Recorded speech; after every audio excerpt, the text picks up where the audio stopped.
क्या प्रधानमंत्री नरेंद्र मोदी की मौजूदगी भारतीय जनता पार्टी गठबंधन के लिए बैकफायर कर रही है? आखिर क्या वजह है कि अजीत पवार कह रहे हैं कि महाराष्ट्र में बटेंगे तो कटेंगे का नारा नहीं चलेगा? आखिर क्यों अजीत पवार लगातार भारतीय जनता पार्टी के नेताओं के खिलाफ बयान दे रहे हैं? एक बार नहीं, कई बार सवाल यह भी किया जा रहा है दोस्तों कि भाजपा का जो गठबंधन है, जिसमें भाजपा, शिंदे सेना और अजीत पवार की एनसीपी है, क्या इसमें वोट ट्रांसफर हो रहा है? यानी एक पार्टी का वोट दूसरी पार्टी में जा रहा है? क्योंकि अगर ऐसा नहीं हो रहा है तो साफ तौर पर महाराष्ट्र में युति को, यानी कि भाजपा गठबंधन को नुकसान होता दिख रहा है। मगर जैसे मैंने कहा दोस्तों, चुनावों की भविष्यवाणी करना यह मेरा काम नहीं है, आपके सामने तथ्य लाना मेरा काम है। और तथ्य यह है कि इस वक्त भारतीय जनता पार्टी गठबंधन में जूतम पैजार चल रही है। भाजपा का नेतृत्व इस कदर बौखलाया हुआ है कि वो राहुल गांधी के बारे में लगातार झूठ बोल रहे हैं। प्रधानमंत्री नरेंद्र मोदी को लग रहा है कि अगर बाजी हाथ से जा रही है तो ज्यादा से ज्यादा हिंदुओं और मुसलमानों में बंटवारा पैदा किया जाए ताकि वोट हासिल किया जा सके। और यह बात मैं प्रमाणित करने जा रहा हूं दोस्तों। सबसे पहले मैं आपको सुनाना चाहता हूं क्या कह रहे हैं अजीत पवार। उनका बयान मराठी में है, पत्रकारों से उन्होंने बातचीत की है, मगर उन्होंने दरअसल कहा क्या वो मैं आपको पढ़ के सुनाना चाहता हूं। जब पत्रकारों ने उनसे सवाल पूछा कि क्या बटेंगे तो कटेंगे का नारा यहां काम आएगा, भाजपा के इस नारे के बारे में उनका क्या कहना है, तो अजीत पवार क्या कहते हैं सुनिए। ऐसा तुमको मुसलमानों के बारे में किसने कहा? आप क्यों बेकार की बातें कर रहे हैं? मैं सभी पत्रकार साथियों के माध्यम से महाराष्ट्र की जनता से कहना चाहता हूं कि महाराष्ट्र शिवाजी महाराज, शाहू जी महाराज, महात्मा फुले और बाबा साहेब अंबेडकर का महाराष्ट्र है। आप महाराष्ट्र की तुलना दूसरे राज्यों से न करें।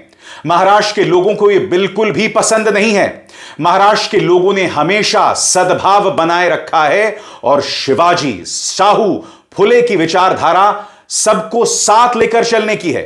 बाहर के लोग अपने राज्य के हिसाब से बोलकर चले जाते हैं, लेकिन महाराष्ट्र ने कभी भी यह स्वीकार नहीं किया। यह महाराष्ट्र सौहार्द का इतिहास है। मगर बात वहां नहीं रुकती है। न्यूज 24 को दिए गए इंटरव्यू में यही बात अजीत पवार दोहराते हैं। यानी कि अजीत पवार संदेश दे रहे हैं हेमंत बिस्व शर्मा को, योगी आदित्यनाथ को, प्रधानमंत्री नरेंद्र मोदी को कि ये बटेंगे तो कटेंगे का नारा नहीं चलेगा। सुनिए न्यूज 24 में उन्होंने क्या कहा।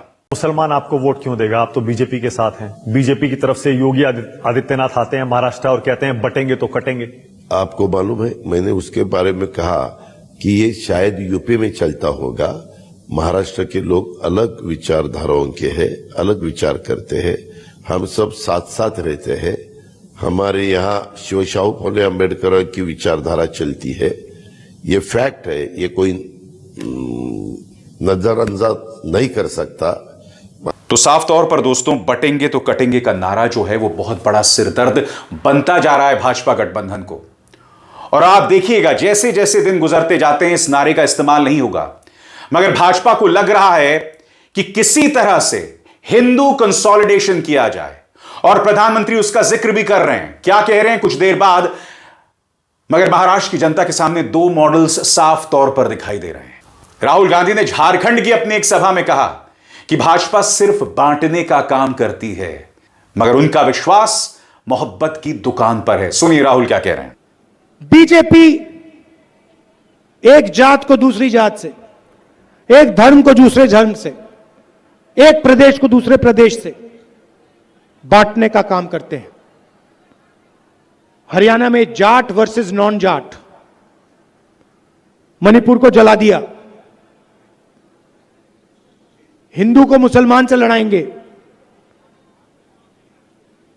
सिखों को, हिंदुओं को, मुसलमानों को, क्रिश्चियंस को बांटने की कोशिश करेंगे। कन्याकुमारी से कश्मीर तक 4000 किलोमीटर में चला। यात्रा का नाम भारत जोड़ो यात्रा। किसानों की बात की, मजदूरों की बात की, आदिवासियों की, दलितों की, पिछड़ों की, कमजोर लोगों की, माइनॉरिटीज की, गरीब जनरल कास्ट के लोगों की, शिक्षा की, स्वास्थ्य की, और हमने नारा दिया नफरत के बाजार में मोहब्बत की दुकान खोलेंगे। उद्धव सेना भी सीधा ताना मार रही है प्रधानमंत्री नरेंद्र मोदी पर। पार्टी की सांसद प्रियंका चतुर्वेदी कहती हैं कि लोकसभा में प्रधानमंत्री ने 18 सीटों पर प्रचार किया था और गठबंधन 16 सीटें हार गया था। हम चाहते हैं कि भाजपा प्रधानमंत्री को मैदान में उतारे ताकि अघाड़ी को इसका ज्यादा से ज्यादा फायदा हो। दोस्तों, साफ तौर पर दिखाई दे रहा है जहां भाजपा गठबंधन के नेता पूरी तरह से बौखला गए हैं, काटने बांटने की बात कर रहे हैं, यहां तक कि आरक्षण के मामले में झूठ भी बोल रहे हैं। राहुल गांधी के बारे में आरक्षण को लेकर क्या झूठ चलाया जा रहा है दोस्तों, वो साफ तौर पर दिख रहा है।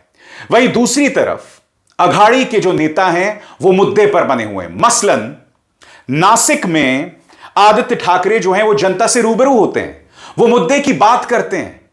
वो कहते हैं कि आज की तारीख में क्या आपको पता है कि राज्य का गृह मंत्री कौन है। वो मुद्दों पर बने हुए हैं। चुनौती बहुत मुश्किल है क्योंकि आपके सामने एक ऐसी पॉलिटिकल पार्टी है जो जहर बोने का काम कर रही है, जो लोगों को बांटने का काम कर रही है और इसके अलावा कुछ नहीं। यही नहीं, आदित्य ठाकरे जो हैं वो एकनाथ शिंदे का मजाक भी बनाते हैं। कहते हैं कि प्रधानमंत्री नरेंद्र मोदी अपना भाषण टेलीप्रॉम्प्टर के जरिए देते हैं, मगर एकनाथ शिंदे को ह्यूमन टेलीप्रॉम्प्टर यानी इंसानी टेलीप्रॉम्प्टर की जरूरत पड़ती है। ये अवैध मुख्यमंत्री हैं जिन्हें भारतीय जनता पार्टी गठबंधन ने यहां पर बिठाया। एकनाथ शिंदे के किस भाषण का मजाक उड़ा रहे हैं आदित्य ठाकरे, आइए देखिए। माता सुरक्षित तर घर सुरक्षित, बरोबर। आणि काय केलं, महात्मा फुले योजना 1.5 लाखाची 5 लाख केले। अजून काय केलं, सुदृढ बालक, जागरूक पालक, सुदृढ बालक। अरे बालक हा देशाचं भवितव्य आहे। दुसरं आरोग्य तरुणाईचं वैभव महाराष्ट्राचे, आरोग्य तरुणाईचं वैभव महाराष्ट्राचं, कारण तरुणाई हे वैभव आहे आपलं। आरोग्याची वारी पंढरीच्या दारी, आरोग्याची वारी पंढरीच्या वारी, किती किती योजना केल्या गिनीज बुक मध्ये। मगर भाजपा गठबंधन लगातार झूठ बोल रहा है और आरक्षण पर झूठ बोल रहा है। मगर कुछ देर पहले जो मैंने आपको बताया था ना कि किस तरह से गठबंधन में जूतम पैजार जारी है, यह मत सोचिए कि यह पिछले 1-2 हफ्ते में हो रहा है। कई महीनों से अजीत पवार और शिंदे फैक्शन में तनाव बना हुआ है और इसीलिए सवाल खड़े हो रहे हैं कि क्या इनका वोट ट्रांसफर हो पाएगा। याद कीजिएगा, तानाजी सावंत स्वास्थ्य मंत्री महाराष्ट्र के, क्या कहा था कि जब अजीत पवार पार्टी का कोई नेता मेरे साथ बैठता है तो मुझे उल्टी आती है। सुनिए क्या कहा था। एलर्जी म्हणतोय, गोळी खाली की उलट्यावाला चालवतात, ती अवस्था आहे। कारण ते विचार परिपूर्ण भिडलेले आहेत अंगामध्ये, त्याच्यामुळे ते शक्य आहे। आज जरी आम्ही कॅबिनेटला मांडीला बसलो असलो तरी सुद्धा बाहेर आल्यानंतर उलट्या होतात, ही वस्तुस्थिती। और फिर तानाजी सावंत के ही जवाब में संजय तटकरे, एनसीपी के संजय तटकरे मैदान में उतरते हैं कि स्वास्थ्य मंत्री अपना डॉक्टरी इलाज करवा लें। आज भारतीय जनता पार्टी के मन में सबसे बड़ी चिंता यही है कि क्या वोट ट्रांसफर होगा, इसीलिए झूठ का सहारा। मसलन आरक्षण को लेकर राहुल गांधी की क्या राय है हम सब जानते हैं। 5 गारंटियों में जो अभी अभी रिलीज हुई है उसमें एक गारंटी यह है कि जातीय जनगणना कराई जाए और साथ ही 50% का जो आरक्षण का दायरा है उससे लांघा जाए, उसके हम आगे जाएं। राहुल गांधी आरक्षण विरोधी नहीं है, मगर देखिए भाजपा का जो ट्विटर हैंडल है या एक्स हैंडल है सरासर झूठ बोल रहा है। मगर चलिए, इसका संचालन जो है वो अमित मालवीय जैसा 2 रुपल्ली ट्रोल करता है। देश के गृह मंत्री, सम्मानित गृह मंत्री क्या कह रहे हैं आपके स्क्रीन पर। राहुल बाबा विदेश में जाकर कहते हैं हम भारत से आरक्षण समाप्त कर देंगे। राहुल बाबा, जब तक भाजपा का एनडीए का एक भी सांसद है तब तक आप schedule caste, schedule tribe, OBC के आरक्षण को हाथ नहीं लगा सकते। यानी कि प्रधानमंत्री नरेंद्र मोदी के शब्दों में झूठ बोलो, बार बार झूठ बोलो। गौर फरमाइए।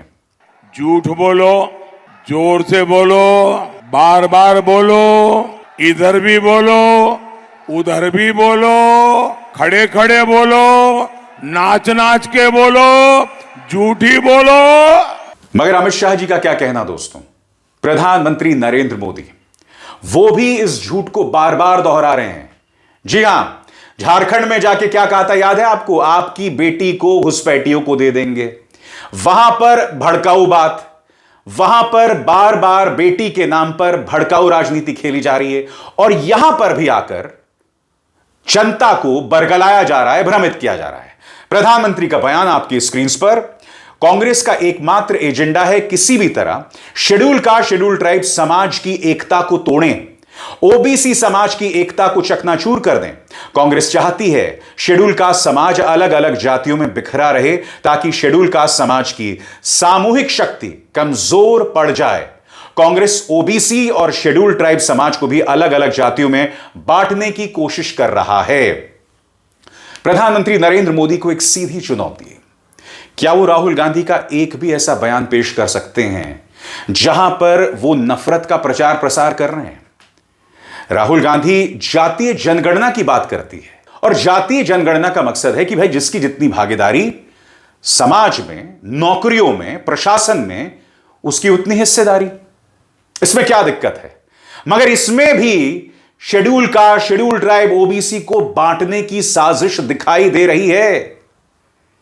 एक तरफ आप बटेंगे तो कटेंगे जैसे नारे देते हैं और फिर दूसरी तरफ इसी तरह से बार बार झूठ का सहारा लिया जाता है। मगर बड़ा सवाल यह दोस्तों कि काट की हांडी आखिर कब तक चढ़ेगी?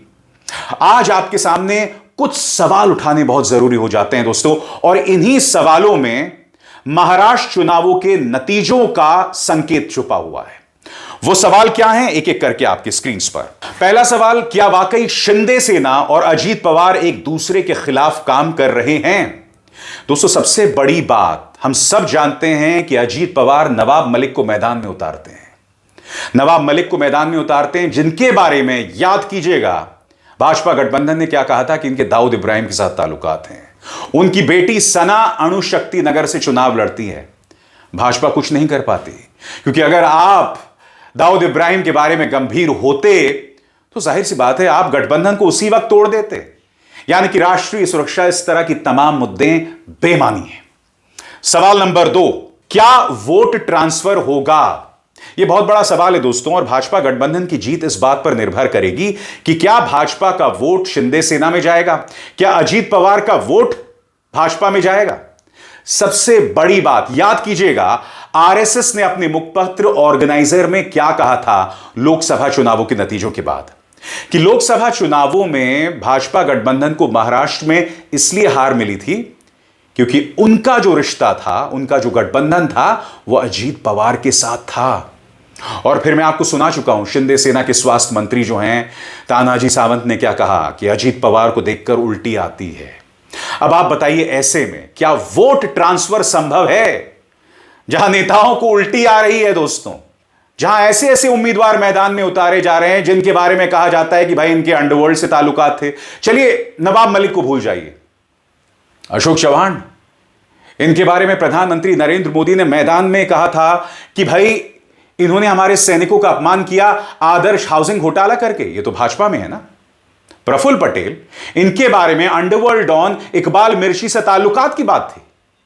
अजीत पवार के बारे में न जाने क्या क्या नहीं कहा, चाहे प्रधानमंत्री हो, अमित शाह हो, मगर अब तेवर बदल जाते हैं। सवाल नंबर 3, और ये बहुत जरूरी सवाल है, बटेंगे तो कटेंगे, यह नारा काम आएगा?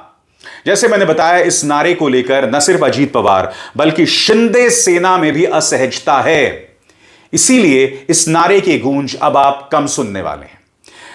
उद्धव को चेहरा बनाकर क्यों नहीं पेश किया जा रहा है? दोस्तों उद्धव ठाकरे को प्रतिक्रिया मिल रही है। उद्धव ठाकरे की सबसे बड़ी चुनौती यह है कि उनकी पार्टी 2 हिस्सों में बटी हुई है और जनता में उसको लेकर कंफ्यूजन भी है। चुनाव चिन्ह को लेकर कंफ्यूजन है। एकनाथ शिंदे अपने आप में एक मजबूत नेता हैं, इसलिए वोट बढ़ जाते हैं। जहां तक एनसीपी की बात है, अजीत पवार की विश्वसनीयता खत्म होती जा रही है। इसीलिए जब असली एनसीपी की बात होती है तो लोग सिर्फ शरद पवार की तरफ देखते हैं, मगर शिवसेना के मामले में जनता जो है भ्रमित हो जाती है। एक तरफ एकनाथ शिंदे जैसे सशक्त नेता हैं जिनकी अपनी शानदार मौजूदगी, और यह कहा जा सकता है दोस्तों कि एकनाथ शिंदे इस वक्त भाजपा गठबंधन के सबसे असरदार नेता हैं। इसके अलावा कुछ अन्य सवाल हैं दोस्तों जिसकी चर्चा करना बहुत जरूरी हो जाता है। बीजेपी गठबंधन के लिए योजनाओं का क्या असर होगा, जैसे लाड़की बहन योजना आदि। जी हां, लाड़की बहन योजना, इसने भाजपा गठबंधन को दोबारा मैदान में ला दिया है। उसके अलावा एकनाथ शिंदे की अपनी छवि, जब ये दोनों ही चीजें जुड़ जाती हैं तो भाजपा गठबंधन को फायदा होता दिखता है। और यह फायदा प्रधानमंत्री नरेंद्र मोदी या योगी आदित्यनाथ का बिल्कुल भी नहीं है, देवेंद्र फडणवीस का तो बिल्कुल भी नहीं है। उल्टा देवेंद्र फडणवीस ने जो संविधान के बारे में बात कह दी, लाल किताब को जोड़ दिया अर्बन नक्सलियों के साथ, क्योंकि उन्हें राहुल गांधी पर हमला बोलना था, वो बुरी तरह से भाजपा गठबंधन की गले की फांस बन गई है। इसके अलावा छठा सवाल, क्या एकनाथ शिंदे मजबूत हुए हैं कठपुतली सीएम से? क्या वो अब गठबंधन का सबसे बड़ा चेहरा? इसमें दो राय नहीं है दोस्तों। एकनाथ शिंदे कोई बहुत अच्छे वक्ता नहीं है, मगर जब वो जनता के बीच जाते हैं तो उनके अपने मानुस के तौर पर जाते हैं। वो जनता से जब संवाद करते हैं, और सबसे बड़ी बात, जनता के साथ वो एक्सेसिबल हैं, यानी कि जनता जब उनसे मिलने आती है तब एकनाथ शिंदे मौजूद होते हैं, और लाड़की बहन योजना के साथ उनका कद लगातार बढ़ा है। तो एक तरह से कहा जा सकता है कि भारतीय जनता पार्टी गठबंधन अगर जीतती है तो इसका श्रेय इस व्यक्ति यानी एकनाथ शिंदे को जाना चाहिए। इसके अलावा उद्धव को लेकर क्या प्रतिक्रिया है, राहुल गांधी को लेकर जनता में क्या प्रतिक्रिया है? ये दोनों सवाल बहुत ज्यादा अहम हो जाते हैं दोस्तों, क्योंकि याद कीजिए राहुल गांधी ने किस तरह से महाराष्ट्र के चुनावों में संविधान का मुद्दा उठाया था। यह मुद्दा अच्छा खासा असरदार था और उसका हमने असर भी जमीन पर देखा। अब जब राहुल गांधी मुस्तैदी के साथ मैदान में उतरेंगे तो स्वाभाविक सी बात है उनकी अपनी एक अपील होगी। और उद्धव ठाकरे, हम ये नहीं भूल सकते हैं दोस्तों, इस वक्त भारतीय जनता पार्टी अगर किसी पर सबसे ज्यादा हमला बोल रही है तो वो उद्धव ठाकरे हैं। जी हां, बार बार प्रधानमंत्री नरेंद्र मोदी उन्हें ताना दे रहे हैं कि राहुल गांधी ने आपके पिता को गाली दी थी, सावरकर को गाली दी थी। राहुल गांधी सावरकर को लेकर क्या सोचते हैं सब जानते हैं, मगर बाला साहब ठाकरे को राहुल गांधी ने कभी गाली नहीं दी। मगर प्रधानमंत्री की आदत है अर्ध सत्य जनता तक पहुंचाना। अब सारा हमला जो है यहां पर उद्धव ठाकरे पर हो रहा है, क्योंकि उद्धव ठाकरे भी इस गठबंधन के सबसे बड़े चेहरे के तौर पर उभर रहे हैं। मगर, और यह बहुत बड़ा मगर है, अगर इन चुनावों में अघाड़ी को बहुमत भी मिल जाता है, मगर अगर उद्धव सेना पीछे रह जाती है तो इसको लेकर गठबंधन में दिक्कत पैदा हो सकती है। क्योंकि कांग्रेस में नाना पटोले हैं, शरद पवार की अपनी महत्वाकांक्षाएं हैं, इनके चलते उद्धव को मुख्यमंत्री स्वीकार नहीं किया जाएगा। हालांकि मैंने आपको इसी मंच पर बताया था कि राहुल गांधी से जब उद्धव ठाकरे की मुलाकात हुई थी तब राहुल ने उन्हें भरोसा दिलाया था कि आप ही हमारे मुख्यमंत्री होंगे। हालांकि अभी तक उद्धव ठाकरे को चेहरे के तौर पर पेश नहीं किया गया है, जो मेरे हिसाब से एक बहुत बड़ी गलती है। क्योंकि कम से कम अगर ऐसा होता तो आप जनता को बतला सकते थे कि यह हमारा चेहरा है। दूसरी तरफ एकनाथ शिंदे के अच्छे काम के होने के बावजूद बीजेपी गठबंधन ने उन्हें चेहरे के तौर पर पेश नहीं किया। यह अपने आप में अजीबोगरीब बात है। सोचिए क्या होता अगर उद्धव ठाकरे को चेहरे के तौर पर पेश किया जाता, सहानुभूति के वोट्स उनके साथ जुड़ते, एक क्लैरिटी होती, स्पष्टीकरण होता गठबंधन के वोटर के मन में। मगर ऐसा उन्होंने किया नहीं। क्यों नहीं किया मैं नहीं जानता। और दूसरी तरफ युति की बात करें यानी एनडीए की बात करें, वहां पर एकनाथ शिंदे के मुख्यमंत्री होने के बावजूद उन्हें चेहरे के तौर पर पेश नहीं किया जा रहा। इससे मामला बहुत गड़बड़ हो गया। इसलिए मैं बार बार कहता हूं दोस्तों, इस वक्त अगर कोई भविष्यवाणी कर रहा है कि भाई अघाड़ी जीत जाएगा या भाजपा गठबंधन जीत जाएगा, सरासर गलत है। मुकाबला बहुत दिलचस्प है दोस्तों, और पिछले 3-4 महीनों में भाजपा गठबंधन ने शानदार वापसी की है। अब हमें देखना है कि नतीजों पर इसका क्या असर पड़ता है। अभिसार शर्मा को दीजिए इजाजत। नमस्कार।